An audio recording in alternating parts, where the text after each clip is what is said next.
Welcome, Dr. Paul. Thank you. Super excited to have you on the podcast and introduce you better to the Unicity audience. For people that don't know, Dr. Paul Reynolds is one of the more recent additions to Unicity Science Advisory Board.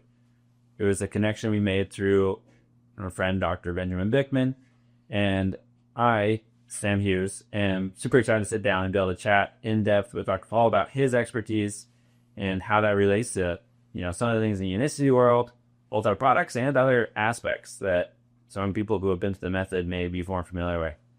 And whatever else comes up. Yeah, and I always try and take advantage of the basis after questions I think are interesting. I love it. Thanks But for having me. to kick off, can you just give us a quick introduction to, how you got into your specialty, and then from there, that's how you came in to know Unicity and get involved with that stuff. Yeah, no, that's great. Thank you for asking. I've had kind of an interesting path that I've taken in my professional life. I'm one of 9 kids, so I'm number 6 of 9, a big family. Awesome. And Dad was a doctor. We didn't have the most extravagant lifestyle, but I remember even as a kid, we had what we needed, right? We were able to get by really well. So that kind of from a young age impressed me about the fact that, eventually I'd like to have a family and be able to provide. Yeah. And are you on the younger side or the older side? I'm number 6. I'm number 6. Oh, over here. Okay. Excellent. Yeah. Yeah. So the lower half, right? We had probably a different set of rules probably the first half, but it worked out well. We had a great family life. And from my early stages, I thought, what, Dad's a physician. He was a foot doctor. And I thought, maybe that's what I needed to do. So kind of following the path that I saw in my family to eventually become a professional was kind of the thought. So lo and behold, I'm in school. I'm going to be a doctor. I get excited about dentistry. As an undergraduate, I thought, I need to be a dentist. I have an interesting characteristic in that, when teeth develop, they go through a series of stages. And one of the last stages is the Bell stage. And then mine, it's split in 2. So I actually have 3 sets of teeth. I'm on my 3rd set. 2 sets of deciduous teeth, which was quite helpful with, unfortunate interactions with the diving board and the refrigerator as a kid, knocking out a bunch of teeth. That happens in about 1 out of every 55,000 or so. Yeah, I usually tell my wife I'm 1 in a million, but it's really like 1 in 50,000 approximately. So I thought, hey, that's what I need to do. I need to learn all about that. So my path has always kind of been becoming exposed to something and then asking questions. So at the end of my undergraduate career, I got married, and my wife needed to finish her degree before we left. And I thought, this is perfect. I'll just kind of hang out in the lab. And I got involved with an older faculty member. We focused on birth defects research. And I thought, wow, that's pretty exciting. So this whole idea of being exposed to research, which was pretty rare back in those days, at BYU where I did my training, not a lot of research opportunities, but we looked at kind of the consequences of toxication type stuff. Reproductive toxicology is what many would call that. And I thought, hey, this is great. And from that point forward, I got excited about research. It's almost as though I forgot entirely about the professional dreams. Yeah. So then I go to Cincinnati. That's where I did my graduate work. After getting a master's degree at BYU, I got into a lab in Cincinnati, and I found a fellow that was a high-quality lung researcher. Didn't have any inherent, interest in the lung, per se. Funny story on the side. A friend of ours in our church in that area said, hey, you should look up Jeff Whitsett. I've never even heard of the guy. And lo and behold, he's nearly a Nobel laureate and one of the world's best in lung stuff. So I got excited about that. So my focus at that point was what causes the lung to develop in the way it should. There are all these kind of dominoes that have to follow, in order to derive a lung that's functional enough to where it doesn't really need to be used moments before birth, but the moment you're born, you need it instantly. Mm-hmm. And I got really excited about that. Breathing is one of those most essential, yet most probably one would say automatic processes we have, right? When I imagine how many birthday candles I'll need to blow out this year, I can control my lungs in a voluntary way through my somatic nervous system. I could take a big deep breath. I can hold that air, blow out the candles. I could hold my breath while I'm swimming, all those types of things I could do voluntarily. But what's nice is when I focus on something else, the autonomic part of that story kicks in. Only a few muscles do that way. A voluntary controlled group of muscles can then be controlled involuntarily, and my breathing will take over. So I kind of got excited about that. And so to kind of wrap that story up, I've focused my attention on lung biology, but in the last decade, my eyes have been opened in many ways. Part of that was interactions with Dr. Ben, as you've mentioned. He and I are colleagues in the same department. We've interacted for over a decade, and he's been a great kind of mentor for me in my career as I tried to mentor him in his. But what's interesting is, even though we've become siloed as researchers or clinicians in our disease of interest or our physiological process that we think is most important, when we fail to see the interaction among all the organ systems, we lose sight on a lot of the story, really, of life. And that's kind of where I've come from and where I'm going, is the impact on what the lung does with regard to overall metabolic health. And that's before I forget, you want to move the mic closer to your mouth. That'll help. I mean, it's the audio. All right. Should have said that before. But that's something I'm really interested in, because like Unicity, right, we're very hyper-focused on combating insulin resistance. We want to help people with that specific way to dramatically improve their metabolic health, because we know there's all these various symptoms of being insulin resistant that people, right, consider as diseases that lots of doctors specialize specifically in this aspect. And of all of that, I would say that the lung is one of the least considered aspects of how that might play into the insulin resistance picture. Like, you think of the cardiovascular things, the fat cells, and diabetes, and all these things. And I personally just don't usually work in like the breathing to all these other things that are going wrong with the body and where that's showing up. And so I'm just curious, like, what have you been learning as you've been beginning to focus in on that in terms of this overall relationship? And then I can dig in more specifically in areas. No, great. That's a great question. And that, I think I would agree, many fail to see kind of the connections. As I've mentioned, breathing is one of the most automatic but essential processes we do. Obviously, we can go for weeks without food, not recommended, but it's possible. Good days without water, but, oxygen we can only survive without for just a minute or two. And so the lungs are set up in such a way that we need to obtain the oxygen, warm and humidify the air as needed, deliver to the right amounts, the right locations of the body so they can do their work. The problem, though, is that even though we're after the oxygen, there's so many other particulates in the air that we need to grapple with. And that's kind of where the segue can be drawn between metabolic health and general oxygen delivery. Yeah. So what we could say in that regard is the idea that, there are fine particulates that are in the air. They're abundantly available. They're so small they never settle. And these particulates are things that are generated from vehicular exhaust. They come from fine dust. They come from microplastics, cooking smoke. All those types of things generate particles that are so small they can penetrate deep into the lung and even enter into the bloodstream.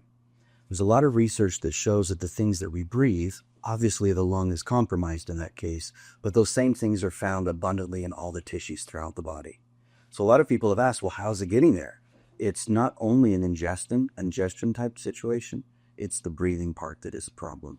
So I think this is really something interesting to learn, because what I'm hearing is there's a lot more to what the breathing is doing than, right, taking in oxygen to our bodies. And so maybe where we need to start is really like what happens throughout all these different, organs or muscular structure as we just go about breathing day in, day out. Yeah, so when we breathe in, obviously, again, as I mentioned, the oxygen is the ultimate goal, but there's so many other bad guys that hitch a ride in the process. Yeah. And that's what's going to be the main compromising effect. We've done a lot of research that shows that these particulates, again, disperse throughout the body, and they have a large role to play in, you mentioned insulin resistance. When these particulates get into the body, they can cause inflammation. Inflammation is a huge breeding ground, and hopefully we'll have a chance to talk more about that as we go. But inflammation and oxidative stress both work together to provide an environment where muscles, tissues, all the different cells of the body can be compromised.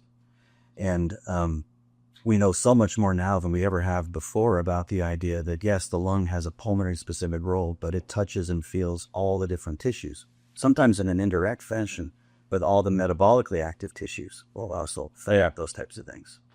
So, like, how do you balance this idea? Because I know, right, like I went and did a workout this morning and caused some intentional inflammation in my body I grew up from that. And so where's that balance when it comes to like these fine particulates that are in the air we're breathing? And the sense of like, because what I'm getting is like, this is not inflammation that's really benefiting us in any way. Not the long-term kind. Yeah, that's for sure. Inflammation, we were talking about that for a moment. Inflammation is an interesting thing. It's a topic that's talked about quite a bit. You've got influencers online that are talking about inflammation now, which is, good and bad. In many regards. Inflammation is our internal kind of checks and balances. Inflammation is the process by which we'll respond to things that we don't agree with, respond to things like particulates or anything else. It's kind of our internal alarm system. Inflammation is wonderful. We both are undergoing inflammation right now, thankfully asymptomatic, but those mechanisms are working to combat the things that we should not be grappling with. I like to think of inflammation similar, when you get a cut, for instance, you have redness, you have some swells. I mean, those are indications that your body is trying to repair itself. Now, on a lower level, you mentioned the particulates you may have breathed when you were huffing and puffing a bit during your workout. Those things also can trigger inflammation. You'll want to eradicate those as best you can. Some of that's done in the lung with macrophages, but those that are so small they get into the circulation can also be targeted through the immune system. So it's the problem with inflammation that occurs when it's chronic. Chronic unmitigated inflammation is where we have problems. So it's that sense of like, I don't ever get the chance to recover, overcome, eliminate inflammation, right? So like when we're working out, we're stressing ourselves in some way, it creates inflammation, but then we rest and recover. And you consider that to like chronic pain. It's like, okay, like my back is just always hurting. I'm never getting a rest to be able to like really take care and fix that. And that's what's happening because we're just constantly surrounded through what we breathe. Like our lungs are never getting a break from. Correct. Yeah, exactly. And that's where inflammation should be acute. Let's respond to the cut. Let's eradicate any pathogen, any infection, those types of things, repair the tissue if they're damaged.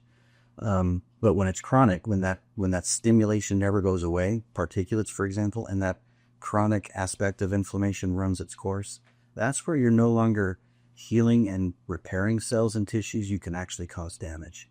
So it's a little scary to think about. But so then how does that like directly impact into your metabolism and energy production in the body from this chronic inflammation buildup? Yeah, good question. So because these particulates are so small, the body has a hard time filtering them out or removing them.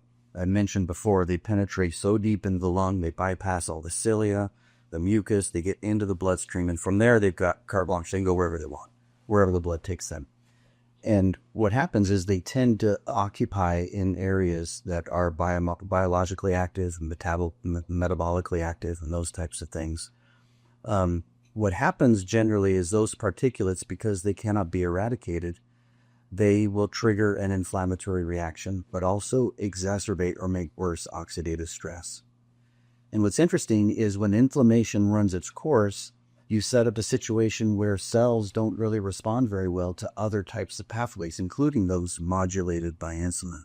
So there's an insulin resistance story we talk about later that relates to this inflammatory situation. But at the end of the day, one of the main things to my research is to do something that matters, to help educate everyone about the idea that, yes, what we eat can make us sick. We know about that. And we're uncovering new data all the time. But also what we breathe can make us sick. And the two work together, sometimes overcoming our inherent defense mechanisms. Oftentimes they can be corrected by inherent defense mechanisms. But being aware of those roles, I think, can really shed some light on overall health. So I'm super eager to get into talking about, like, really understanding, like, how big can this impact be of how we're harming and exacerbating our struggle against insulin resistance because of the air we're breathing and everything's coming in with that. And then talking about what we can do. But before we get into those, very interesting topics, I want to make sure we've covered the mechanisms that are going on. And one thing that Dr. Bickman suggests that we get into with this is that topic of glycation. Yeah. And how that plays a role in this. Yeah, you heard me mention oxidative stress and inflammation already, two big buzzwords that are in the discussion today. But what unifies both of those to a large degree is glycation. So let's talk about that. Glycation is an underappreciated aspect of what happens to blood sugar. What I mean by that is, glycation essentially is when excess glucose sticks to important macromolecules like proteins, fats, even nucleic acids like DNA can be what they call glycated. When sugar sticks to those substances, they become what's called an H product, AGE. Those are advanced glycation end products. And the problem with the formation of AGEs is that it can accumulate and become active in ways that we don't intend. You mentioned, or rather I mentioned, you may recall me talking about excess glucose. I like to think of glucose as functioning in three main ways. And this is a way that I kind of teach our students in classes that I teach. Glucose we'll use in three ways. The first thing is we're going to burn it, right? This is stuff we learned about in high school, college, where we go through cellular metabolism and oxidative phosphorylation to generate ATP. Right, so this is where we talk about glycolysis, the Krebs cycle, or the citric acid cycle. We basically burn it for energy, right? It's a really large, energetically favorable molecule, glucose is, and if we manipulate it in special ways, we can generate ATP, the energy that all of our cells use. So we'll burn it. That's the first thing. The second thing is glucose is also capable of being stored. So if we're getting ready to fast, or we anticipate a period of time with no nourishment, we need glucose all the time, we can store it. Right? So if we have glucose in our system, we'll burn it for energy or we'll store it. And those are the two main kind of concepts that are very well taught in any biology 101 type class. The third thing is the part that is underappreciated, and that's where we'll talk about glycation. If you don't burn glucose, if you don't store it against the rainy day, and anything you don't lose through the urine remains in the body, and that extra will be that sticky glucose that attaches to every molecule in the body. And that's called glycation. It's kind of like when you get syrup on your fingers and it gets sticky. Your fingers still work. You can do things with your fingers. It's just not as well as it could be, and that's annoying, right? So that's what glycation can kind of be. A lot of people have experience with what's considered HbA1c, hemoglobin A1c. And that's a part on a hemoglobin protein that's very sensitive to glycation. And many will just refer to that as A1C. Yeah, I did always know it a lot. Yeah. I bet all of your listeners would have had an A1C level taken at their most recent physical. And I love that measure because what it does is it shows you more than an immediate kind of sensation of what sugar levels are with a CGM that folks would wear. It's more of a long-term, almost a 3-month period of glucose levels. But I hope that in my mission and my kind of professional life is to teach everybody that that's a proxy measure of the glycation of just one protein. Hemoglobin is still binding oxygen, to a lesser degree CO2. It's doing its work. It's just not doing it as well. So a physician might find, oh, you've got between 4 and 5.5, you're okay. About 5.5 to 6.5, you're pre-diabetic. Over 6.5%, that's where you're truly diagnosed with diabetes. 6.5% of all your hemoglobin has glucose on it. But there are a lot of different reasons why those could be false positives or negatives. Dr. Ben talked about that a few weeks ago. Very sound. But again, it's a proxy measure. I hear people realize that, yes, that's a test that's clinically relevant. There's a CPT code, so physicians get remunerated for doing that test. But every protein in the body is experiencing glycation. And so what you're saying is that an element of your A1C is reflecting how much glycation is happening in the body. Exactly. And so, and that's testing several things. That's one factor of it. But essentially, if you are fairly insulin sensitive, like you've been doing things healthy, but you're super highly glycated, I guess your score on that is going to be higher. That's right. You're going to be trending towards the diabetic or maybe even be diabetic due to its effect. Exactly.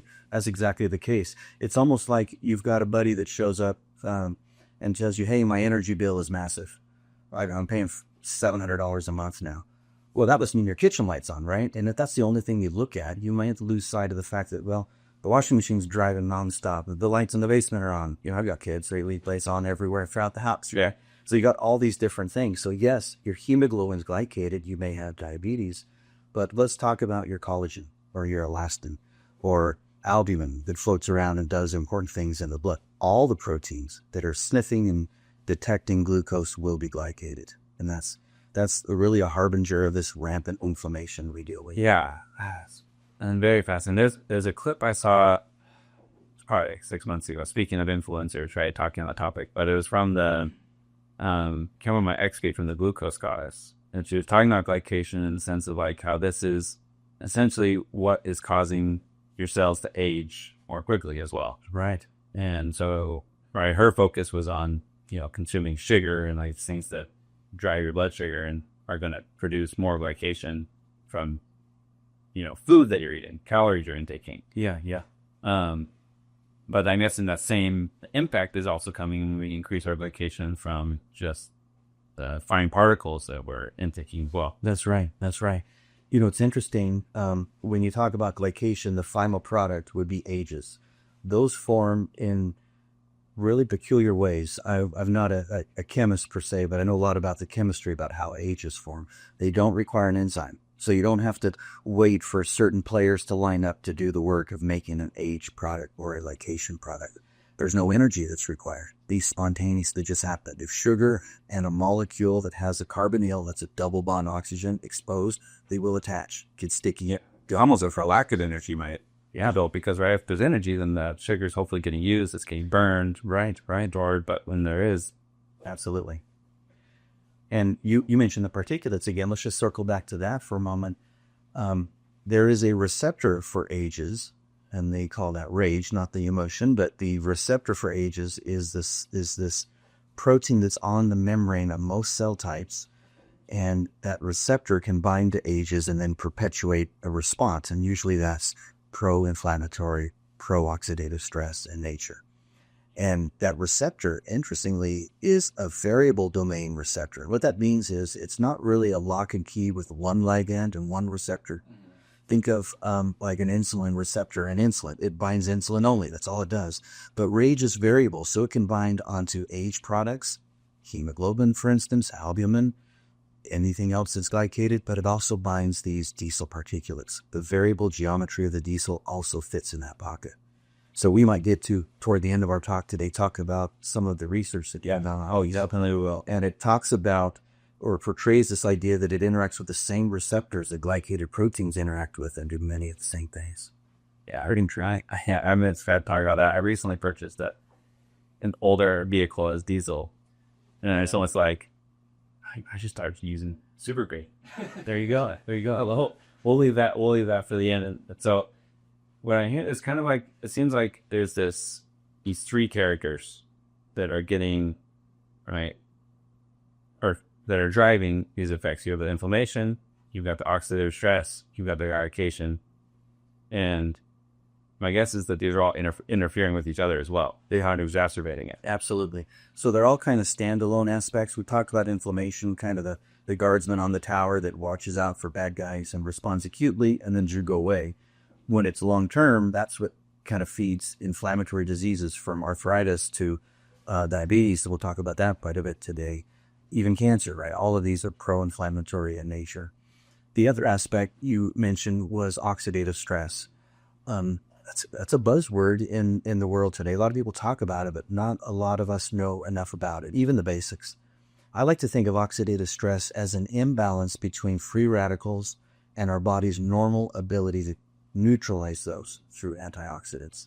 Free radicals, I like to teach our students this way, and I like to think of them as kind of little troublemakers, little disobedient children that run around, and the reason they're disobedient and unstable is they've lost an electron, and they're running around looking for another electron, and they'll steal it from other molecules, exacerbating this problem as oxidative stress.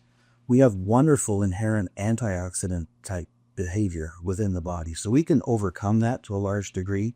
It's where oxidative stress outpaces the antioxidants that causes a problem. And antioxidant issues with regard to perpetuating oxidative stress feeds into inflammation. Both of those cause glycation to be worse. If you have too much sugar in your blood, you'll have more glycation that provides a breeding ground for more oxidative stress. So you're right, they all kind of work together and feed off what happens. How beneficial is it? So if someone's like, I really want to reduce the oxidative stress in the body, I mean, these high antioxidant, foods like mate is packed with antioxidants. Yeah. Our Chayoka matcha product is packed with antioxidants. Like how much of an impact can that make in just, bringing down that level of oxidative stress in the body and thereby also helping not exacerbate glycation, inflammation, and other. Right. It is a balance because you'll never completely eradicate, for instance, glycation. You can never turn it off entirely. The liver is so dynamic, and we're so thankful for the liver and everything that it does. One of the things that it does is it will ensure we have adequate amounts of glucose. So we're always going to have a baseline, whatever that is for each of us. No glucose equals death. So please remember, make sure you have plenty. And that's important for people to understand because, like, people who do keto, for years, or carnivore, or strict carnivore, where it's like, pure beef, bacon, butter sticks all day long. You're still going to still glucose. Yeah. So when you take products that are antioxidant rich, I'm thinking leafy greens. There's a lot of antioxidant fruits that are available. Those types of things, they will add to the story and they'll improve your redox situation and lessen oxidative stress. But there's no data that says that you'll completely eradicate it altogether. So then, following these three harbingers of bad things, our inflammation, glycation, oxidative stress. How do those impact some of these then, like chronic diseases, like you mentioned, diabetes? Yeah, good question. Excellent question. In fact, if you were to search out and look for data about glycation, almost all of the research has been done in the diabetic world. When it comes to diabetes, obviously, kind of glycation-related complications are going to be way worse in those patients compared to non-diabetic counterparts. And that's sensible, right? Because diabetics have a hard time controlling blood sugar. It's higher. The more sugar you have, again, remember the three-pronged approach. You're not burning or storing, you're going to glycate within. So the more sugar that's available, the more likely you'll have glycation. That is happening in the diabetic. And so what does glycation do specifically in those folks? Well, I might just foreshadow the next couple of minutes with the idea that there are primary causes in diabetes and maybe other diseases we'll talk about, but something that worsens those primary causes is in fact glycation. There's a very clear connection there. So you know that diabetics have nerve issues, nerve pain, neuron issues. Those are neuropathies. And in fact, when glycation is rampant, they'll damage neurons so that they cannot communicate as well with each other. There may be primary causes for that, but again, that's worsened by glycation. That's why diabetics, more so than, again, the general population, they experience tingling, numbness, even in extremes, loss of sensation in their extremity. And that's what then leads to having to have a foot amputated. Correct. Yeah. So again, the high sugar, the insulin resistance, the metabolically compromised tissues are, I believe, the primary cause of those. But you don't want to pile on when they're feeling that. You don't want to pile on the glycation because those will do their part as well. They're a part of this puzzle and will cause some problems. Another thing that diabetics are known for is to have kidney issues. Those are nephropathies. And when, the kidneys are working really hard all the time, they're filtering blood, they're doing their work. But when glycation is rampant in the glomerulus itself, that's where most of the filtering happens. Those are called glomerulopathies, and that will compromise the kidney's behavior. In fact, they culminate in failure all the time because of these types of things. In the glomerulus, you may have heard of podocytes and the capillaries. They're working together as a sieve to filter blood. But around those cells are special cells called mesangial cells. Those are support cells that are pro-inflammatory. So they're just sitting there. They want to make sure all the capillaries are the right width. They want to make sure all the cells are happy. And when they get perturbed in a glycation sense, they'll release more cytokines, making worse the kidney problem. So again, is salt in glycation going to fix all the kidney problems in the diabetic? Probably not, but it will go a long way to improve those outcomes. Yeah, and I mean, that's so interesting. I've never really considered this second element, right? Because when I'm diabetic, and I'm insulin resistant, and so my insulin is not getting produced the level it needs to clear out all the blood sugar from the foods I'm eating. Yeah, this why you trying to make way more. Hence, people trying to solve it by injecting more insulin to be able to manage that. And kind of what they're doing, it sounds like, is, hey, let's get this insulin in so that we don't create this perfect breeding ground for just glycation and nuts. Yeah, which is going to cause all these down the road much more severe, terribles impacts of being diabetic. Absolutely.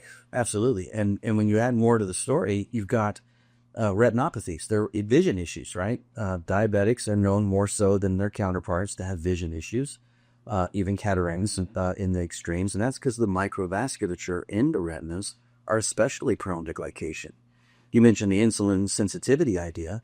I am a full believer in what Ben is telling the world effectively, and that is an insulin sensitivity issue. This drives the progression of diabetes. But there's some brand new data that just came out that talked about how beta cells, yes, they are the ones that are in charge of releasing insulin, but when glycation is rampant, they are also compromised and they don't make as much insulin. So yeah, we got to make sure the tissues are sensitive to the insulin we do make, but we also got to control the cells that actually release the insulin and therefore, contribute to this inability to manage blood glucose. Yeah. Okay. I'm like kind of hold off going into the next phase of this, but there's still some other, right, diseases and topics. And so to summarize for myself, our lungs through the act of breathing are delivering oxygen to the muscles, the blood, the organs. With that, they're also grabbing different fine particulates that are out in the air, which are not doing us any benefit, right? They're causing chronic inflammation, oxidative stress, right? Additional glycation that's happening. And those three things we've talked about now, how that's exacerbating our insulin resistance and our diabetes, right? These sort of things. What about with some of the other very, symptomatic pieces of insulin resistance? So I think of things like obesity, even Alzheimer's to an extent. Has there been research done on that relationship? Absolutely.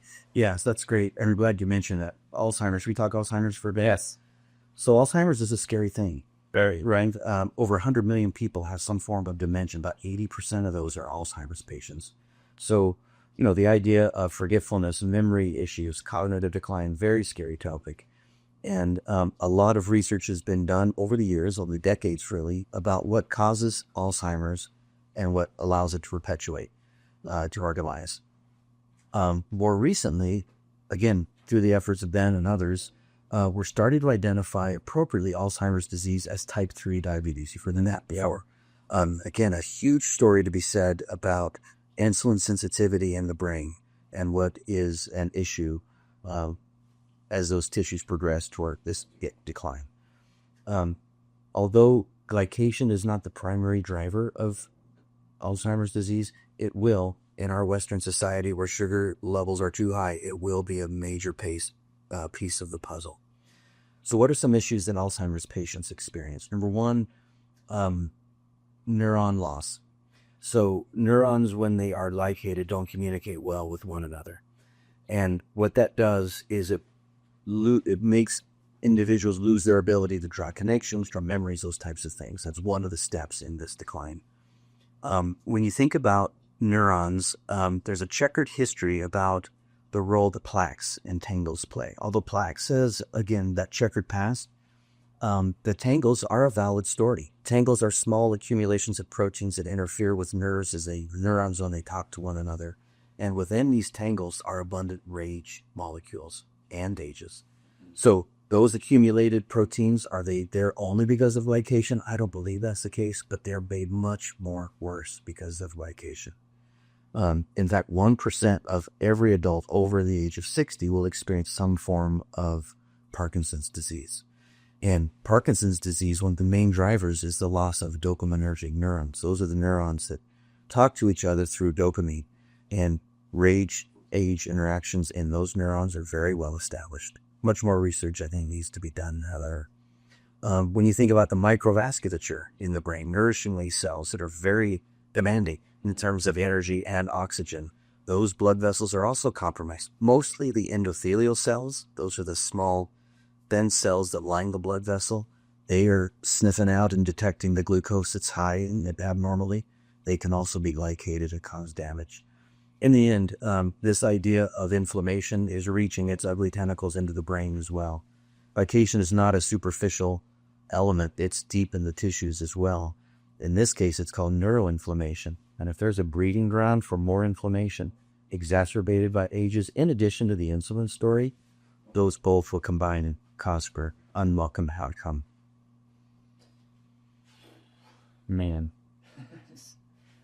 that your explanation of like dipping your hands into a jar of syrup has really helped me see visually how this glycation just starts to damage anywhere it gets right out of control.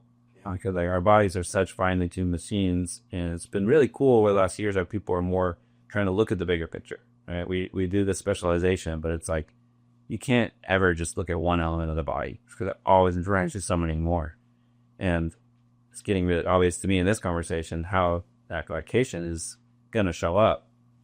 Probably any time where we've got an issue, chronic disease, anything like that, you're going to see like, oh, this gets worse if you've got different, right, things glycated in it. Absolutely. I like that syrup example more and more now. And I also often think about like caramelizing sugar on the stove, right? If you just have a little bit of sugar, it doesn't really work as well. Mm-hmm. Add more sugar, more heat, more sugar, more heat. The ingredients of glycation, you get this sticky mass, just damaging mass of sugar, right? And these things just don't work well as they should. Yeah. The Rice Krispie treats. Yeah. Yeah. In moderation. In moderation, yeah. Well, yeah, or not at all, or not at all. Do better. So then, on the glycation, going back to the video, and maybe I should try and find it so we can play it for the audience as well.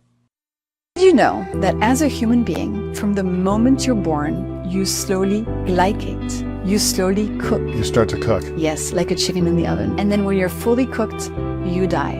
I know it sounds crazy, but it is true. And on the inside, you're actually browning. So if you look at the cartilage of a baby, it's white. If you look at the cartilage of somebody who's 100 years old, it's brown. It's been glycated. Glycation is cooking and it's aging. Now, why am I telling you this? Because every time you have a glucose spike, it accelerates glycation.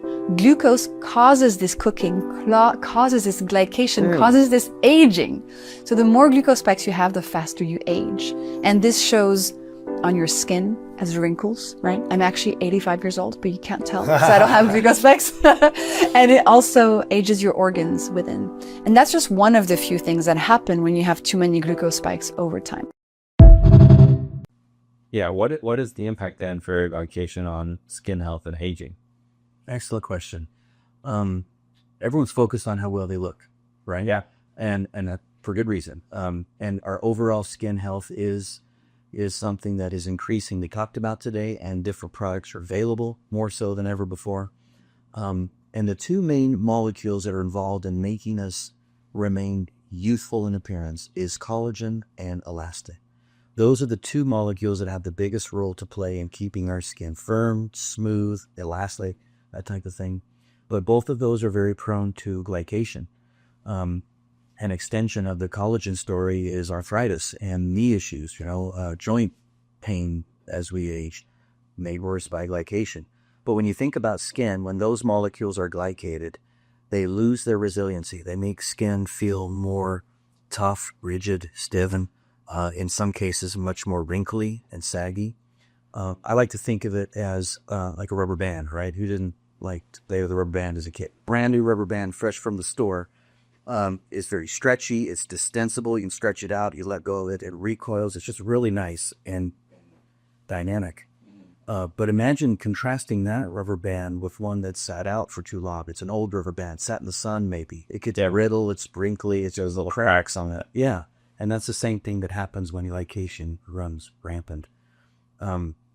So some of the hallmarks of things that occur when we age, exacerbated by aging or glycation, is the wrinkles and the sagging that happen, the spots that occur, all of those types of things will obviously occur over time because we cannot ever avoid glycation, but mitigation is helpful, right? So if we can avoid foods that are highly conducive to oxidative stress, that helps in the skin as well. That it's the radiance that skin loses over time is by and large due to oxidative stress ramping up as we age. Now keep in mind that we're talking about age formation with regard to sugar that we take into the body, whether it be through processed foods, complex carbohydrates, those types of things. But don't lose sight of the fact that AGEs can also be made available through our diet, right? I mentioned the liver a bit ago. The liver is dynamic. It does a lot of things. One of the things that the liver does for us is it eradicates the dietary AGEs that we ingest. So the glucose goddess, is that who was made? Yeah. That talked about glycation, may have talked a lot about the dietary AGEs, and those are, let's avoid them as best we can.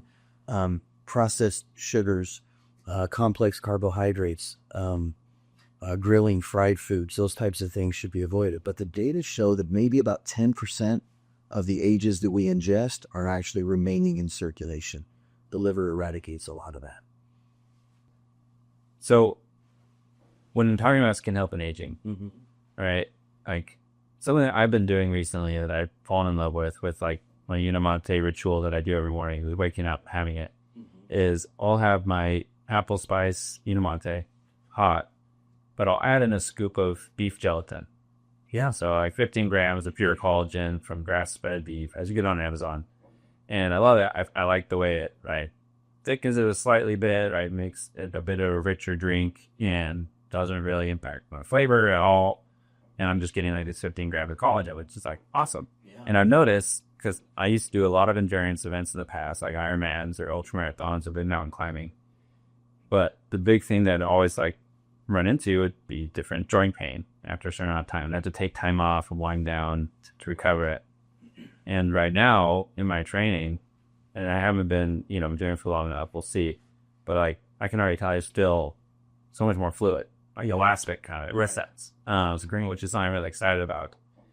And so like, to me, it seems like, okay, introducing more collagen into the diet is a great way to help with their skin health and elasticity. But if we're not looking at the other side of the equation and looking at how can we reduce the amount of blood sugar spiking that we're getting through our regular consumption of calories and other elements to bring down that glycation happening in our bodies, then we're not going to get as much of the benefit as we're wanting just by beefing up our collagen intake. Is that accurate? I think that's very sound reasoning. You're right. Some of the things that we do have great benefits. Some, like I do the same. I take a bunch of collagen and small peptides in the morning to start the day before a workout.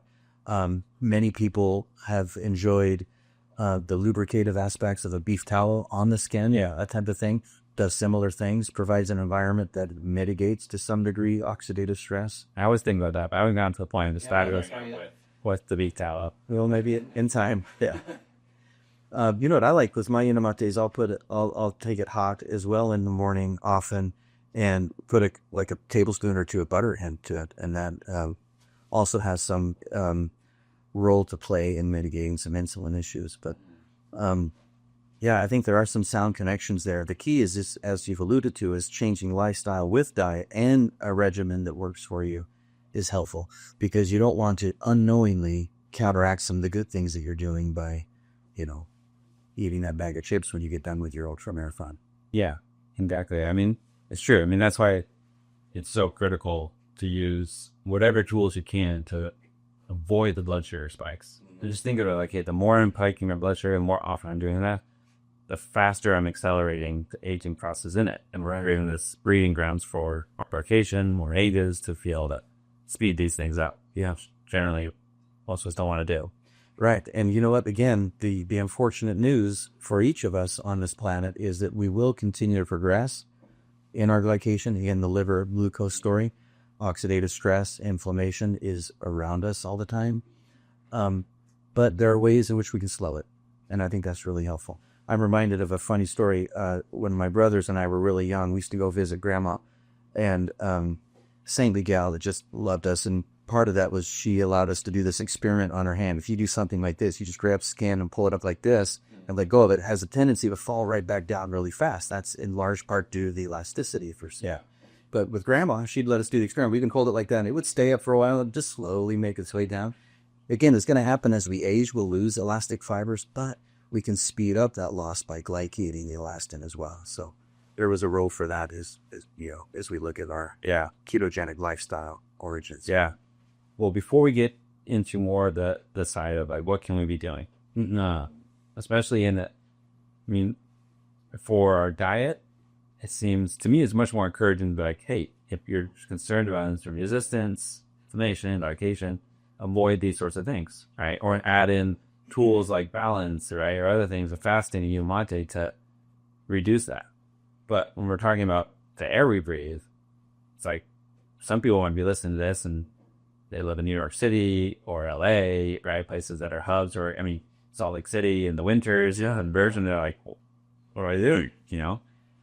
So before we get to that though, I still want to also touch on the impact of glycation and potentially inflammation or oxidative stress in two other areas, heart health and gut health. Okay, great. Yeah, great point. There are a lot of data that suggests that glycation has a role to play in cardiovascular health and cardiovascular disease. You know, it's interesting. Glycation has this insidious aspect of where it's happening all the time, kind of sneaks up on you. And, you know, these ages, when they form, they're not just going to hang out and not do anything. They're going to become active. And that activation usually involves interacting with receptors that causes inflammation. So that's very common in cardiovascular health or the loss thereof. Here's a few examples. When you think of blood vessels, they are made up of collagen primarily, a big ingredient. The largest blood vessels also have a lot of elastin. So as those molecules become glycated, meaning they are exposed to higher than normal levels of glucose, they become tough and rigid, and arteries and veins stiffen, blood vessels stiffen. They aren't as resilient. They cannot accommodate big boluses of blood as long as they used to. And that's one of the key initial drivers of higher blood pressure. Yes, there are some primary reasons for high blood pressure, but when these blood vessels are stiffer, the heart has to work harder, and that is directly related to higher than normal levels of blood pressure. Well, so an astute physician or clinician might see that, and I hope would ask lots of questions with regard to not only specific aspects of their cardiovascular health, but their general dietary health as well. That's one thing. The other thing is, on the inside of a blood vessel, those vessels are lined by endothelial cells. I mentioned those before. Those are the thin squamous cells that are intimately interacting with the blood. So as blood is racing by these cells and they see glucose all over the place, they get worried.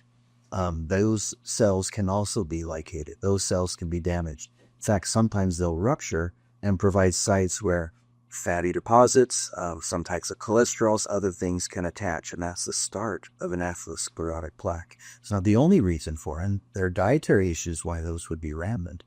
But when glycation is sprinkled in among those primary reasons, you speed up the process of forming those plaques.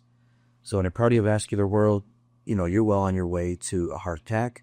You have strokes that are rampant when those types of plaques are in the most extreme. Inflammation is always happening. That's a great breeding ground for lots of other problems, including probably wound repair and clot formation. We always are out to get clots formed in areas where there are damaged vessels, but when those are too rampant, those obviously can cause some problems as well. So that's kind of a story about cardiovascular health, and where, again, the main driver is likely not glycation, but it is a major piece in that puzzle of cardiovascular demise. You mentioned gut health. Yeah. I love that because, you know, a lot of people are getting more excited all the time about what gut health is. Some people even call the gut our second brain because it impacts our digestive health, our immunity, even our mood in some regard. So when you think about gut health, lo and behold, there are lots of data that show that glycation does have a role to play, but not a good one, unfortunately. Doesn't seem like a number that. Yeah, we're going to get this. So here are some examples of what I mean by that. On the inside of the gut is a group of cells. They're called enterocytes. They're epithelial cells, and they're tightly linked together. In fact, the proteins that zipper these cells together do so tightly that we just cheap and call them tight junctions. Those are the junctions that hold those cells. And that's why the stuff in the lumen, the empty space of the gut, stays there. Undigested material that hasn't yet been digested or indigestible material should stay there. But when there's a lot of glucose floating through and glucose in the vasculature is available, those tight junctions can be glycated as well. They become misregulated. They loosen up a bit. And that is not the only cause, but it is a cause of what we now call leaky gut. Things falling out of the gut into the vasculature that shouldn't go there. That's a problem. The other The other one is the microbiome. You know, a lot of people talk about that, thankfully, more so now than ever before. Let's just set the stage by saying that the microbiome is something that keeps our gut healthy, keeps our overall biology healthy. A healthy gut has a nice balance between the good, beneficial bacteria at the expense of the not beneficial bacteria, or problematic bacteria. But when glycation is rampant, there is a tendency to foster the bad bacteria at the expense of the good bacteria, causing some imbalances. Now that might be immediately manifest in the form of bloating and some gas. Maybe the slight extreme of that might be irritable bowel syndrome. Again, there are primary causes for that, but they're worsened by glycation in exorbitant amounts of sugar. Yeah. You know, but beyond that, when they're so rampant that inflammation spikes, that's where you kind of bridge the gap from, irritable bowel, for example, toward a more inflammatory outcome.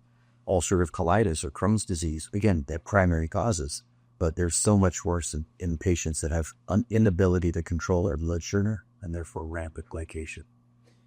Wow. So this glycation is a bad guy. Essentially, by exacerbating my glycation aspects, right? So the various mechanisms that do that, right? And we're pretty familiar with the impact of our diets and glycation. We're learning about the impacts on the air we breathe and what comes with the glycation. But both of those are can accelerate the issues in our gut from, unhealthy gut to leaky gut, from IBS or bowel syndrome all the way to Crohn's disease. And even if someone has, this from other conditions and essentially their condition will be worsened because the glycation is worse, right? They're feeding that part. And the opposite side of the coin is also true. It can be mitigated or improved somewhat. Yeah, not only my Crohn's disease can be less intense, less severe, by looking at, okay, what am I doing to monitor my glycation? Right. Yeah. How can I better control blood sugar? Yeah. How can I have more a ketogenic state more often than not? Doesn't have to be exclusively ketogenic, but how is it that we can offset the glucose excursions that too many of us participate in? Yeah. So, is there any good things about glycation?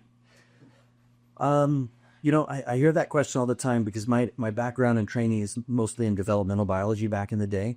And so a lot of the developmental biologists over the years have come up to me and said, hey, if glycation is so bad, this RAGE receptor that binds glycation products is so bad, why didn't we evolutionarily select against it or somehow develop some redundancies to bypass the problems?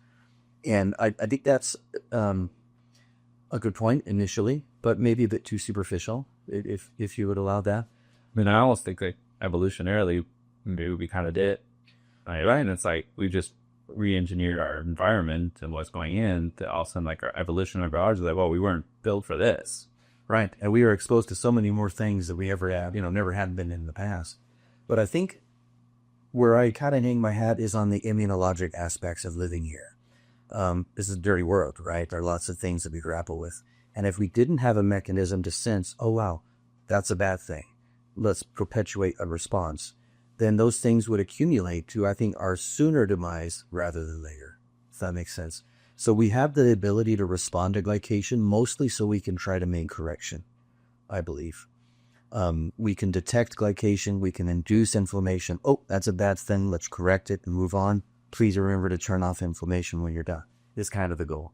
So you're saying it's kind of like a practice grounds for our body in terms of responding to all sorts of bad things that are coming in. Correct.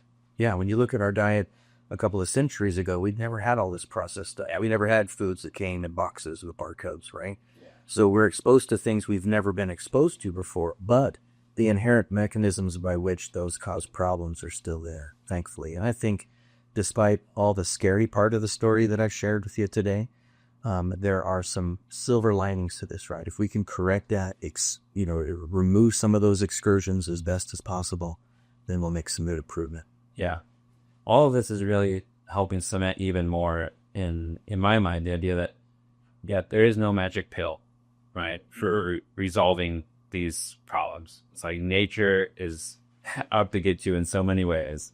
And there's so many different elements that if you think it's like, okay, this prescription, this injection, this thing is going to solve everything, well, you're wrong, because there's just too many other elements. Right. And so now that we've really covered, I think pretty thoroughly the problem side of the equation with glycation, oxidative stress, inflammation, and we've touched on the idea of, hey, diet and lifestyle can really reduce this.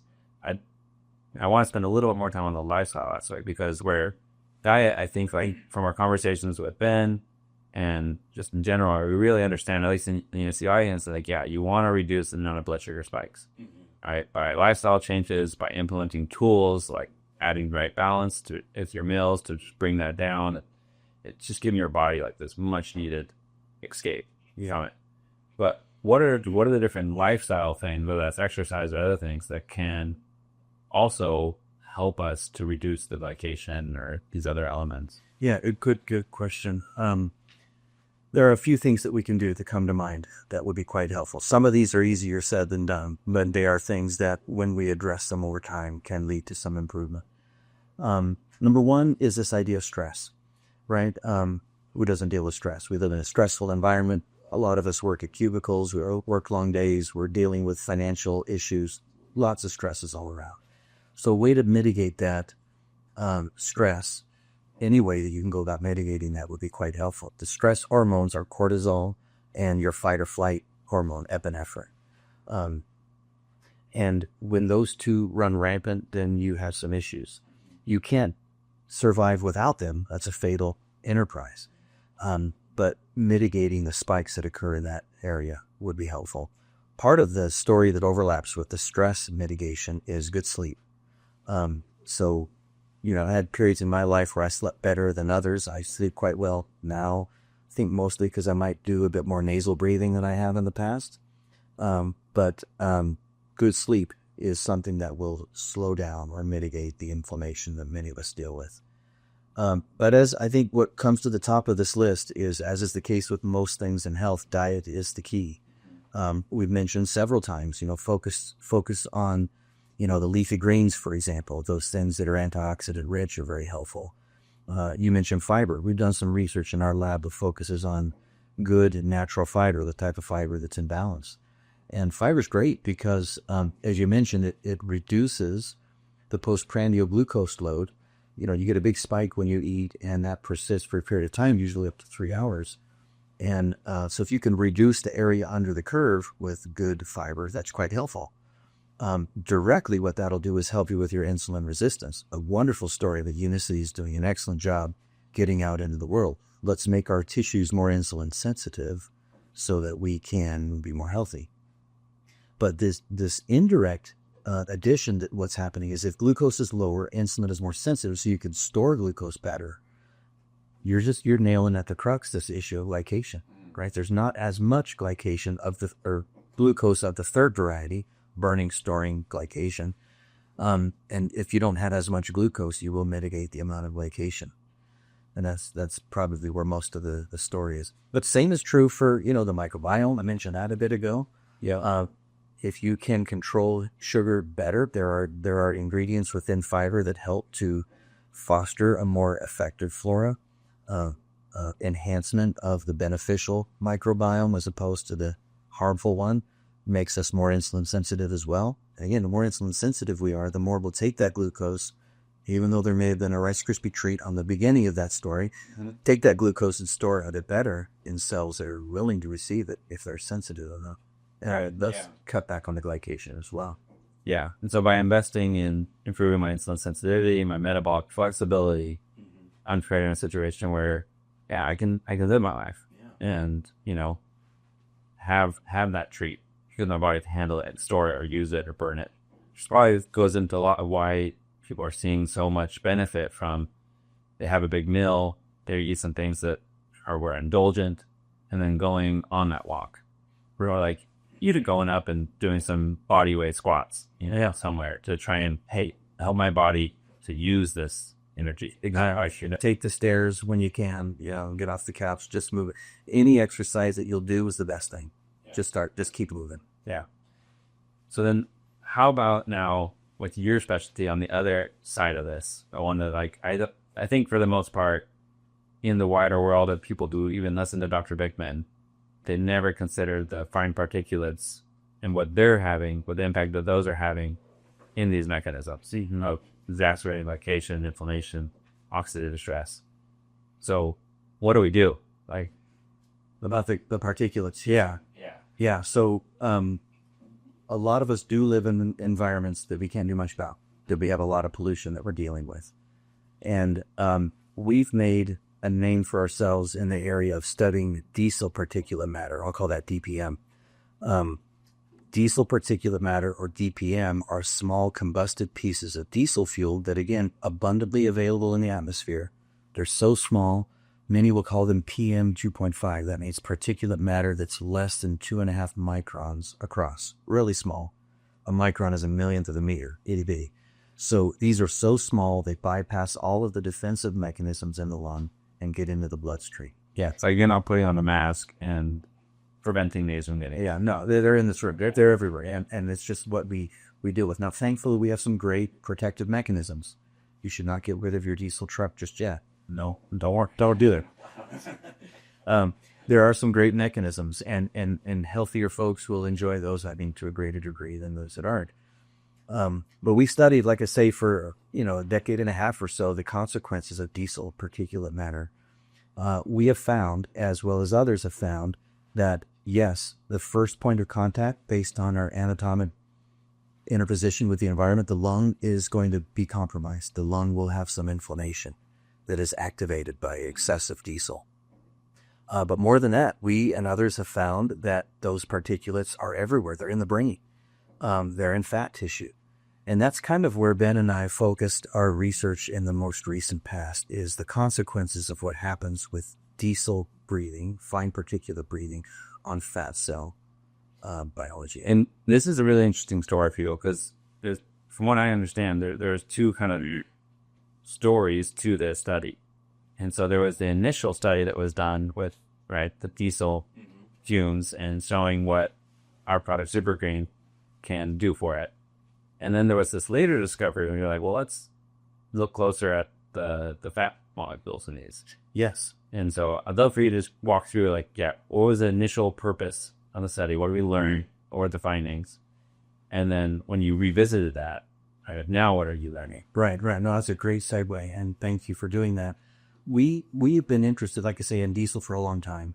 One of the hats that I wear in the lab is one that causes me to ask questions about macrophages. Those are the small leukocytes that float around, and they're in the lung. They're everywhere in the body. They're very loyal to the tissue they're in, so they don't move from one organ to the other. But they're in charge of just like being a street sweeper. They'll walk around and look for bad things and eat them. So how much can they handle? How much of this diesel can they eat is one of the things that I have questions about. But in taking the blinders off and jumping out of my pulmonary silo into this world of metabolic health has really been eye-opening, because we find that these diesel particulate matters are in fat cells. So what we did was we did a study where we took a mouse model, and mice have fat biology that mimics ours. So they're a great model, and they also are obligate nasal respirators, so they have to breathe through their nose. Thus, there's a great way in which we can get those fine particulates into the respiratory system, not onto their coats, for example, where they'll groom and eat, just and that kind of thing. So these animals that were exposed to diesel particulate matter had some pretty novel outcomes. Number one, they had metabolic issues of a mitochondrial sense. So the mitochondria were not doing very well. It did not make as much ATP. They weren't as efficient in utilizing oxygen compared to the mice that were exposed to just normal, clean, clean air. So that was very intriguing. We thought that if that was the case in the lung, could it be also apparent in other tissues? And in fact, it was. We looked at muscle and fat, primarily. We also found that systemic inflammation was rampant.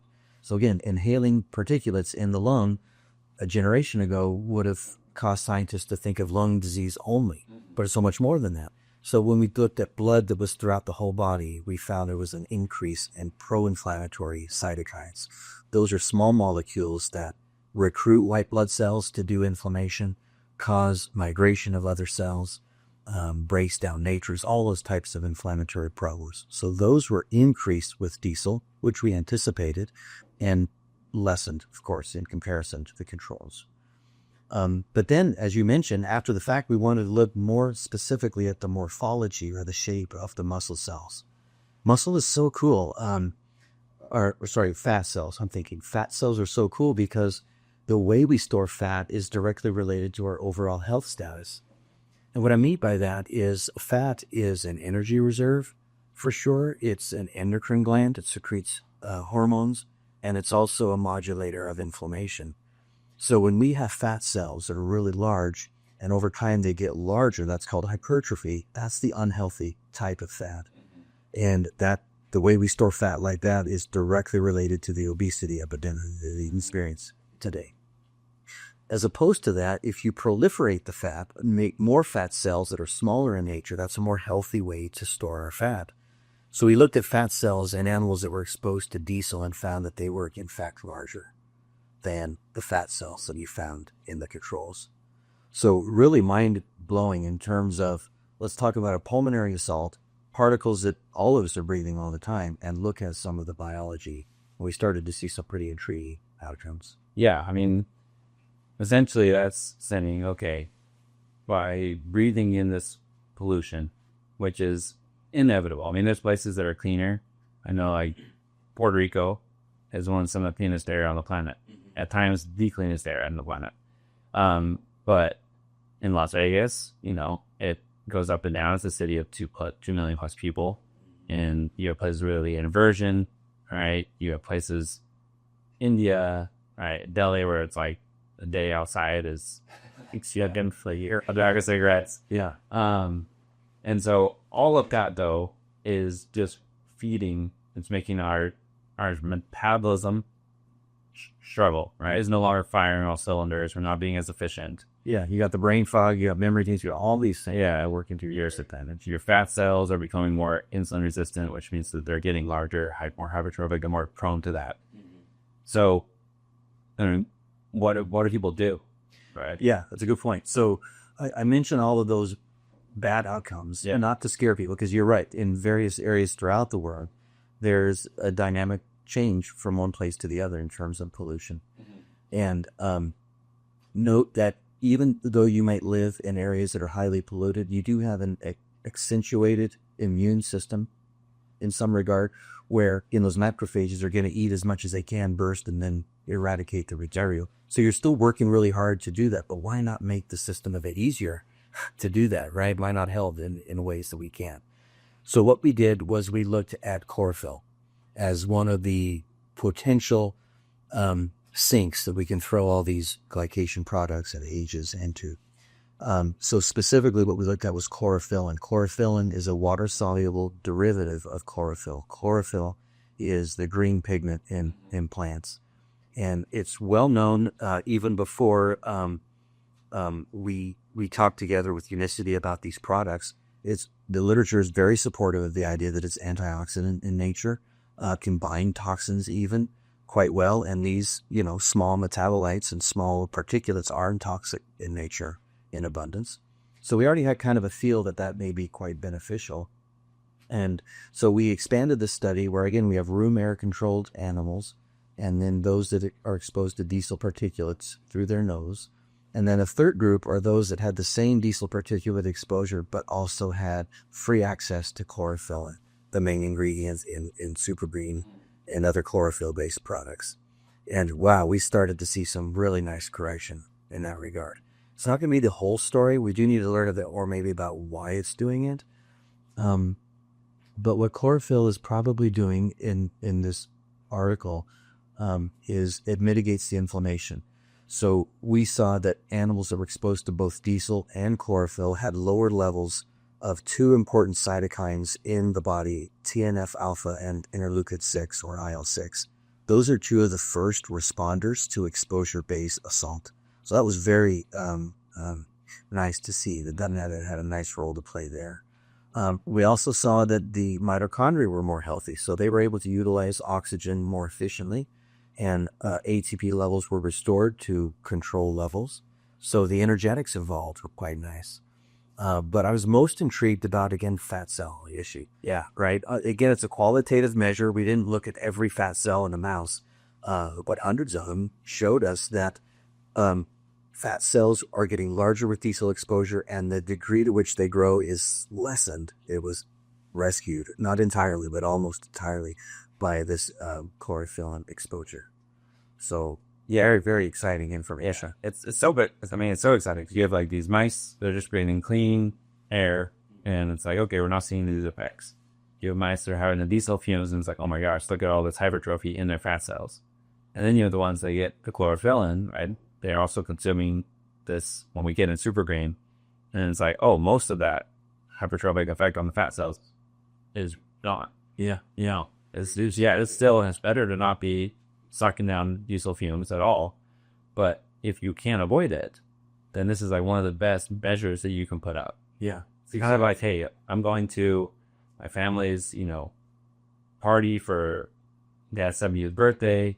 There's going to be some food, right? And it's going to be awkward if I don't eat any of the treats or something. Yeah. And so I'm going to have balance support. It's like, okay, this protects me from it. Mm-hmm. And that's the same thing. It's like, hey, I live in Mexico City.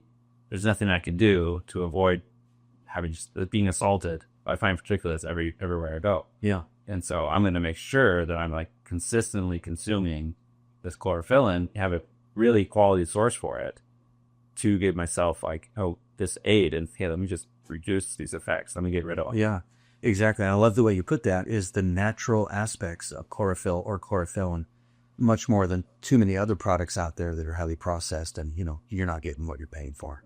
Yeah. So there's a great story there. Now, I believe everything in my mind is screaming out glycation role in all of this. So I think there's a place for both, right? You might take some balance beforehand. The fiber aspect, alleviates the postprandial sugar spike, indirectly hurting your glycation potential, which is helpful. But also the chlorophyllin is interesting because keep in mind, these age products are very similar. They're indistinguishable from the diesel. So the RAGE, that's the receptor of the cell, they're looking around for anything that'll fit in the pocket. And whether it's a glycated protein that your body made or a piece of diesel that your engine made, it doesn't care. It's going to do the same outcome. So there's definitely a role for glycation we've not yet teased out yet. That's how research thing. But there's going to be a lot of overlap there and a lot of rescue possibility. Yeah, and I think for me the most exciting thing on this is like, let's say we've got someone. I think there's like two cases that are really clear in my mind with this. There's the person who they get introduced to this whole world of taking care of their health, right? And they're like, okay, I'm diabetic, my A1C is at 9.3, I'm overweight, and I'm like, I want to take control of my health and do some things. And so they get introduced to Thelgrate, and they're like, okay, I'm going to start doing some intermittent fasting. I'm going to be using Unicity to assist with that. I'm going to be having balance before my heavy meals. But what else can I do? Like, I want to speed up the recovery of my body and reducing the glycation. And essentially it's like, okay, if I want to add in the Super Green Plus product, you bring in this, right, this chlorophyll into my diet consistently. That's just going to aid my body in getting it to what I want to do. Right. It's just going to, again, be adding more tools to your tool belt. Is there going to be just one wrench that'll fix every problem? No, that's not going to get you very far. But addressing the oxidative stress and the inflammation that chlorophyll does, the antioxidant aspects in particular, the balance that helps mitigate blood glucose, so all of these different players are not feeding toward glycation. There are other things that you could do, avoiding pollution as best you can. People like whole home filtering. There are lots of things, but again, none of those are going to be the end all for the process. Yeah, there's no way to eliminate oxidative stress in the body. There's no way to eliminate glycation hype, entirely. But yeah, I mean, on the other side of the equation, like there's someone like me who, I don't know, I've been around for a long time. I really understand this. Right now I'm eating like a carnivore diet because I feel great on that. I love it. But I'm like never really satisfied. I'm always like, oh, what other advantages can I give myself? And this is like, oh, Sam, like, how consistent are you being in consuming some chlorophyll in your diet? Well, obviously I'm not getting any of it from my diet in a sense, because it's like I'm not eating any greens. Yeah, no greens. But I can have the supplement that is giving me this added edge. Yeah. Like I've always just been enamored with the idea in my body of like anything I'm taking that's giving my body like this added advance. Perhaps like this reinforcements or like, hey, let's get the job done. No, that's great. All the tools you can give yourself, the better, right? We're going to address our insulin sensitivity. We're going to get this ketogenic lifestyle going, but at the same time, mitigating some of the bad guys in the background. That's going to help. Yeah. Anything else on this topic? Because now I've covered the main things I wanted to, strictly for like the Unicity, our listeners, to get like kind of what they're most interested in. Yeah, I think the best summary of that is just, again, fine particulates or breathing in general is not just a long story.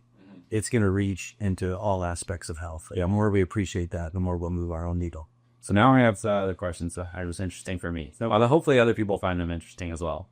And so there's been a lot of emphasis in recent times and some emergence of really now famous people with like various breathing techniques. And how this can be hugely impactful. I think Wim Hof is a very intriguing figure in terms of like how through the specific breathing techniques that he applies, it impacts his bodily performance in all these other areas, like controlling his body temperature when it's exposed to just frigid environments, ice baths, running a marathon in Antarctica in your shorts, right? Like all sorts of things. Yeah. And that's just something I was talking to a lung expert. I'm just really curious on your take as to like, okay, when it comes to breathing, is there like a good, better, best? And are there specific types of like breathing workouts that can be super beneficial for us to be doing in certain times? Yeah, great question. And thank you for giving me the chance to talk about this. This has admittedly taken a bit of a backseat in our research lab in terms of the more metabolically relevant things we've been looking at. But it is dear to my heart, this idea of breathing and breathing well. You mentioned a few folks that have become famous of late. One I'm reminded of is Patrick McKeown. He wrote the book called Oxygen Advantage. I fully agree with what he's postulated in that. He comes from a background where personal experience has led him to make changes in his life, and basically his story is quite compelling. But from a respiratory sense, a pulmonary guy, there are clear advantages that our species have participated in based on nasal breathing. So let's talk about that for just a moment. Although not related directly to the question you had as far as athletic performance or other things, but from a craniofacial standpoint, we as a species, and if you look at anthropological evidence over the eons, you would expect to see that there's a really nice dental arch in the skeletal record of our species. And that's by and large due to the fact that folks have breathed through their nose for long periods of time. It's just more of a recent phenomenon where we've shifted from that. If you try it right now, breathing through your nose, place your tongue with force on the palate, and that is what happens when you nasally breathe. It's really hard to breathe through your nose with your tongue depressed. It's possible, but you're trying it now, right? I always like to see people's facial expressions when I ask them that. It's challenging, but that's not optimal, right? So what are the effects of that? Well, again, through a developmental context or long periods of time, we have really nice arched palates, really nice dentition. Look at the skeletal record to our species 200 years ago. There were no orthodontists working. They would be out of work. All the teeth were perfectly straight. We had really nice craniofacial aspect, and that comes from nasal breathing. But in an era where, again, we're exposed to so many stresses, we're eating things that are processed. About the time of the Norman Conquest is when sugar was made available on the continent. And, from there, processed foods started to ramp up. Usually it spikes, many say around the 1600s or so. Major changes in skeletal arrangement at that point. But when you think about nasal breathing, there are some biologically beneficial aspects that come from breathing through your nose. The first thing is the nasal cavity is the best source, other than your heart, for the generation and release of nitric oxide, NO. Nitric oxide is historically considered to be a bad molecule before the 1980s. It was a main component of smog. It was used in chemical weapons. So essentially, nitric oxide outside of the body, bad, and no one. But the nitric oxide that we make in the body is very beneficial, and it reaches into lots of different processes. In fact, if I remember, I think it was 1993 or 95, nitric oxide was considered the molecule of the year. Yeah. A couple of Nobel Prizes came from work focused on nitric oxide. And your nose makes it all the time. But when you're breathing through your mouth, which is more of a sympathetic aspect of breathing, you're stressed, you're looking around, you don't capture that nitric oxide. It just falls out through the nose. The nose is really cool. It's built in a way that there are two pursed openings, the nostrils, and then right after that, there's a huge vacuous spot. In fact, 2/3 of the nasal cavity is in your head. You don't even see it. It's not the protuberance only. Yeah, way back there, right? So it's built beautifully because air can rush in through the pursing of the nostrils, rushes in fast, and then it immediately slows down. But what it does when it slows down is it can be humidified. It can be cleansed as best as possible. And importantly, it grabs all this nitric oxide and then makes its way down into the lung. What does nitric oxide do? Well, it dilates or opens up airways, and it also dilates and opens up the vasculature, blood vessels. So when you're breathing through the nose, you carry all that in there, your airways open larger, you have much more oxygenation capacity. So nasal breathers do well, athletically speaking. For sure, I remember one time when I exercised and I breathed through my mouth. That's possible for the record. Maybe more than one time, but when you get really windy, you could do that, right? Yeah. And the anthropological evidence is replete with that. We were built in that way where, wow, I'm going to die or I'm going to run really fast. You run really fast, you might have to breathe like that. Well, immediately you should return back to this nasal breathing, right? Any veterinarian would look at an animal that's breathing through their mouth and make what conclusion? That animal's sick, right? It's not normal. They all breathe through their nose. Dogs are a bit different with regard to their panting. But where you go with that is this idea of oxygenation and your ability to reach VO2 max faster and more efficiently. So that's kind of the story. Yeah. And I think we've known about that stuff for a long time. We're just remembering it. Yeah. Species. It's so fascinating because there's two huge benefits of why you're breathing through your nose. You have the aesthetic aspect of helping better your whole facial structure. And then you have this massive biological benefit in terms of the nitric oxide and like just getting more oxygen into your body. Yeah. Which is so big. I mean, I'd be interested someday, maybe it's something you'll look into, but something that we've been discovering recently is how something in Unicity increases the amount of oxygen that you're able to bring in. And we're like seeing how it's beneficial for people on asthma or just like low, and I don't think it's something we totally understand yet. There's been lots of things that we discovered this Unicity thing, we started using it, and we go on learning more and more and more benefits it's providing. But that's great. That'd be definitely exciting. Yeah. I'll give Dan, send you the stuff that we've come up with on it, and just like some of these active compounds where you would pay attention to that, but it's really generating a lot of this benefit. That'd be great because you're looking at the compounds and what they might be doing. But again, we'll take the blinders off. There's a whole huge story here to focus on. When I talk about nitric oxide, for example, if you're breathing through your mouth, you're more of the upper chest breathing. You've seen that quite a bit. Stress breathing, sympathetic branch of the nervous system was active in that case. Nasal breathing is more diaphragmatic breathing. So there's a really interesting rearrangement of what nitric oxide does. It brings air down to the lower part of the lung because the airway is annihilated.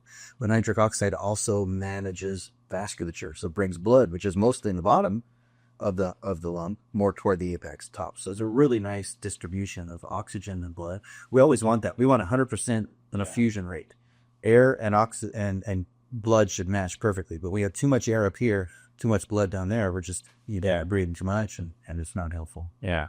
And I selfishly, as someone who spends too much time on planes crying with other people, they wanted to get this information out there. Maybe some more people are breathing through their nose quietly. Yeah. And my wife she'll often get mad at me when we have a newborn. She'll often find me like closing their mouth because it just drops out in. And it's like, sure, there's stories. That's George, what's his name, that Patrick McEwen talked about in his book. Native Americans would do that. Shut that mouth. Yeah. Shut mouth and live. I'll just be sleeping and just push that chin up, hold it a little bit, and the next thing you know, the breathing's there now. Here's some more ammo for you and your wife. Yeah. There are some really cool data that show that the reverberation or the vibration that happens in the nose increases about 10% the amount of nitric oxide you make. So here's something that'll blow your mind. Yogists back in the day, hundreds of years ago, they're humming, stuff like that. I don't think they knew the science behind it, but humming while breathing through your nose, 15% more nitric oxide. So unlike me, when I was a kid, humming at the table, getting in trouble, you should leverage this with your what? You can hum at the table. Yeah. Hum on the plane. Can breathe through your nose. I don't know how I want to start humming on the plane yet. With the but that's so fascinating. So then, and yeah, I'm feeling like this is a little subject, but I know there'll be at least some people interested in this. So let's say you're doing one of these breathing exercises, right? And so the classic Wim Hof one is where you take these, 30 big breaths in and out, and ideally through your nose because you're driving a lot of that nitric oxide into it. So you're going, like letting it out all the way in, all the way out. You do that 30 times, and on the 30th, you let it all out, and you're holding your breath as long as you can. Mm-hmm. And you go until you just really can't anymore. Take a big breath in, hold that for 15 seconds, and then go back to breathing normally. And you can do multiple rounds of that. Yeah. Like, why is that? I know because I've done that so many times. Like, I know it feels great. Yeah. And it's like good. But I couldn't really tell you exactly why. Yeah. I think there are a few different variables working for you in that case. The first one, again, is always going to come down to the nitric oxide distribution. Yeah. So you're going to get more oxygenation. And importantly, what you'll get is a greater sensitivity to CO2. CO2, when you're a kid growing up, going to school, you learn about CO2. Oh, that's just a waste gas. We don't need that. That's terrible. No, that makes CO2 feel bad when you talk to me about it. Don't do that. CO2 is very helpful. In fact, CO2 is the molecule that is at the gate of cells that allow, in an analogy type of a way, for oxygenation to run its course. It's CO2 abundance that tells, by way of partial pressure, when oxygen should leave the blood and go nourish the tissue. It's not really the other way around. That made me think. In fact, that was made famous by Bohr. Christian Bohr was the dad of Niels Bohr. Niels Bohr got the family's Nobel Prize for his work in physics. But Christian Bohr was the one that talked about the Bohr effect and the intimate relationship between CO2 and oxygen. So when you do exercises like that, number one, it's going to be sensitivity to and an appreciation of carbon dioxide, number one. Number two, elaboration and the benefits of nitric oxide. But what I also like to think about is, again, the side effects, not just of the respiratory or gas exchange type story, but the side effects of mood and your nervous system. When you shift, we're both undergoing a sympathetic and parasympathetic response right now. I'm detecting from everybody in the room here that we're more parasympathetic than we're getting ready to fight or flee. It's the ratios, right? That never one is off compared to the other. So this nasal breathing, it has a tendency in a diaphragmatic fashion to instill via the vagus nerve this relaxation effect. So when you feel like, wow, that's great, part of that is, again, the nervous system telling you, hey, things are okay. So there's that story as well. Is that why people who are ventilating, though, I put them in, I'm breathe into a bag? Is that a similar? Yeah. So when you do that, breathing through the bag, through your mouth, that's going to activate your sympathetic nervous system. You're telling your primal self that, wow, I'm a gazelle, I look tasty, there's a cheetah over there, I'm going to hyperventilate, get some juices flowing, and hopefully snap out of whatever the condition you were experiencing. And so tying this back into our larger conversation, are there potentially long-term benefits in terms of my body's ability to, just with my inflammation, oxidative stress, glycation, through kind of exercising and focusing on nitric oxide, nasal breathing, carbon dioxide management, and the signaling to that and how I can handle that? Is that going to provide me any benefit in these other areas we discussed? Or are they kind of benefiting from different areas of my mind, the body? And yeah, I think they're all going to add together to your overall well-being. And here's what I mean by that. I don't think any one of those things you've mentioned by themselves will move the needle so much that you'll appreciate, wow, that's the one thing I need to do. I'll still eat the Twinkies, but I'm going to definitely focus on my breathing. Don't do that, right? So all of these are going to help as a piece of the big puzzle. When you mingle in good nasal breathing that has nitric oxide with a ketogenic lifestyle, and that's where the respiration stuff that I bring to the table works with what Venn has studied for years. This ketogenic lifestyle is buttressed by nasal breathing and vice versa. Nasal breathing that generates nitric oxide has a tendency to make more common the effects of ketones. They kind of work off one another. And in fact, both of them can also be anti-glycative in nature. So Do we know the whole story there? I don't think so yet. But the fact that they're all kind of giving each other high fives and working together, I think that's a story that we'll uncover very soon. Yeah, exciting.